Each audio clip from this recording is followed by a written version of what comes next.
Sugatan naman ang isang 24 anyos na lalaki matapos sumalpok sa isang pampasaherong bus noong ika-16 ng Mayo sa Barangay San Fermin, Cauayan City.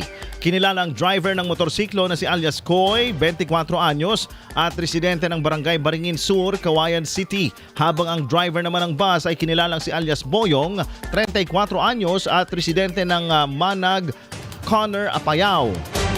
Batay sa investigasyon, binabagtas ng dalawang sasakyan ang magkasalungat na direksyon.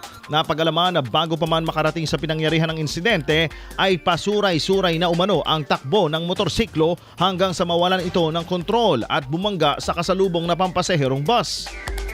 Agad namang rumesponde ang Rescue 922 upang tulungan ang biktima. Kaagad namang dinala ang sugatang motorista sa pinakamalapit na pagamutan upang mabigyan ng paunang lunas at karampatang medikal na atensyon. Patuloy namang iniimbestigahan ng mga otoridad ang insidente upang matukoy ang kabuuang sanhi ng aksidente.